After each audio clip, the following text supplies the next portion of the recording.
नमस्कार। मैं इस वक्त श्री गुलाब सर के यहाँ आया हूँ और मैं इस चुनाव के संबंध में ही कुछ सवाल पूछना चाहूँगा कि बीजेपी जो सरकार पिछले 10 साल से केंद्र में राज कर रही है, रूल कर रही है, तो क्या आप सहमत हैं कि दोबारा ये सरकार आए? और कौन कौन से कारण से, किन किन मुद्दों के आधार पर आप सरकार के पक्ष में अपना निर्णय दे सकते हैं और उसके विपक्ष में अपना निर्णय दे सकते हैं?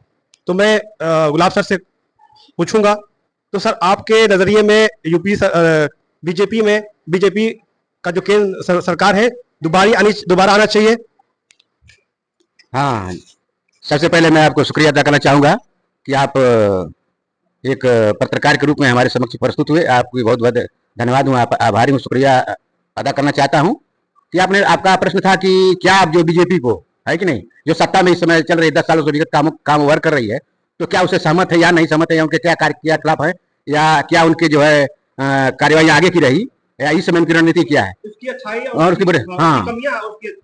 देखिए, कोई भी हमारे देखिए, चूंकि भारत जो है एक लोकतांत्रिक देश है, इसमें सबको, क्योंकि डॉक्टर भीमराव अम्बेडकर ने कहा था कि सबको समानता का अधिकार, सबको समान शिक्षा, न या कोई हिंदू है न कोई मुसलमान है, सभी लोग आपस में। पहले हमारे देश का एक नियम था, कोई कानून था बनाया गया था कि हिंदू मुस्लिम सिख ईसाई आपस में है सब भाई भाई। तो एक भाईचारे का जो हमारी संस्कृति विरासत है, आप अगर इस्लाम धर्म को उठा कर लिया जाए, जिन्होंने बहुत से राजाओं को उन्होंने देखा, उनके बारे में स्टडी किया, तो उन्होंने पूरे देश के लिए, वतन के लिए किया, इसलिए उनका बहुत सराहनीय है। इसलिए हिंदू मुस्लिम की राजनीति होनी चाहिए, यहाँ सबको जो है कि बराबर है एक नजर से, क्योंकि हम सभी लोग जो है कि उस खुदा और उस मालिक की संतान है।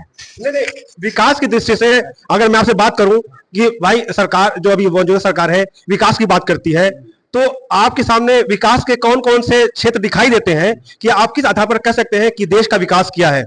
चाहे विदेशी नीति हो, चाहे राष्ट्रीय नीति हो, चाहे कूटनीतिक के आधार पर, इन तीनों के आधार पर आप अपनी बात रखिए, बताइए कि इन तीनों मुद्दों पर सरकार कहां असफल रही और कहां जो है कामयाब रही। देखिए सर, ऐसा है कि जो 10 साल विगत साल से जो बीजेपी सरकार गवर्नमेंट हमारे देश में रही, तो उन्होंने एक नारा दिया था कि सबका साथ सबका विकास, लेकिन ऐसा कहीं दिखाई नहीं दिया। पटल पे देखा जाए तो ऐसा कुछ दिखाई नहीं। ये सरकार हम गरीबों को या गरीब तबके के लोगों, जो भी लोग हैं, उसको अपना जो मूल मकसद है उस पॉइंट पर नहीं आई। स्वास्थ्य की बात नहीं की, शिक्षा की बात नहीं की, नौकरी की बात नहीं की। वादे तो बहुत किए गए, जुमलेबाजियां बहुत हुई, लेकिन उस पर अमल नहीं किया गया। और इसके लिए हमारे देश के जो भी लोकतंत्र के रहने वाले लोग हैं, इस मुद्दे को जो न किसी को नौकरी मिली, न स्वास्थ्य अच्छा मिला, न चिकित्सा अच्छी मिली, न कोई और जो वादे किए तो वादे पर खड़े नहीं उतरे। और मैं यही कहना चाहूंगा कि ये सरकार जो है नहीं चाहे। दूसरी चीज है कि ये सरकार जो एक तानाशाही के रूप में अपना जो कार्य कर रही है, और आप देख ही रहे हैं कि इस देश की क्या एक दैनिक जो हमारा हिंदुस्तान सोने की चिड़िया कहा जाने वाला जो है, आज जो है एक ऐसे अगर कहे तो प्लास्टिक के बर्ड के समान दिखाई दे रहा है। ऐसा कुछ नहीं है। कहने और करने में सबका साथ विकास का जो नारा असफल है, उन्होंने किसी का विकास नहीं किया।